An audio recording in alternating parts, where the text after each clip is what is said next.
how to knit into the front and back of a stitch, which I've done on the row below here.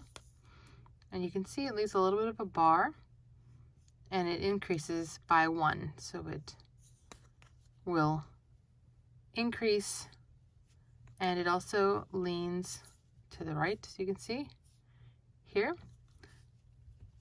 So I don't usually ever work mine on the very edge, so I'm not going to do that here either. I always work mine, if I'm increasing on the sides, I increase in the second stitch, which is what I did in the last row as well. So to work knit front and back, it is super simple. First, you work like a regular knit stitch where you insert yarn over and pull it through. And normally you would just slide this loop off.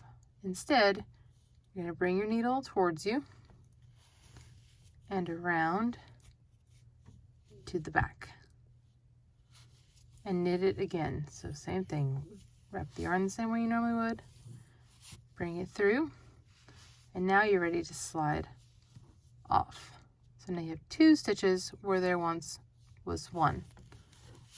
And so I'm gonna work to the end of this row and work another. It's just increasing, I'm increasing mine by 2 every row, the next to last stitch. So I'm gonna regular, just like I'm knitting 1, bring it around to the back, through the back, and finish off my row. And there's our bar where we increased here and here. So it does leave a noticeable bar. I'm going to go ahead and purl a row, and then I'll show you another way that can reduce the look of that bar. I'm going to show you the simple trick to minimize this bar that you can see here. So you'll still knit in the front like normal. Bring it around to the back like we did before. And instead of knitting it, you simply slip. And this still will be counted as 2 stitches, and it will decrease the look of the bar. So I'm going to finish this row, and I'll come back, I'll purl a row as well, and I'll come back and show you the difference between the knit front and back, and then this knit and then slip 1 to the back. All right, I've purled a row after I increased, and you can see here that there isn't as much of a noticeable difference here. Like you can see the first 2 that I did right here with my purl bumps, and then this is the one that I slipped.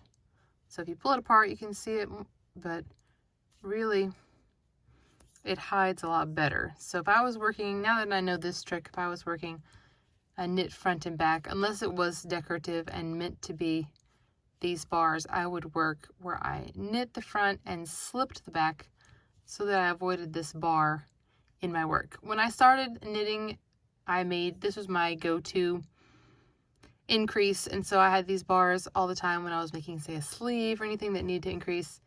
And now I use either Make One, that's the one I most commonly use, or sometimes I'll use this knit front and slip back.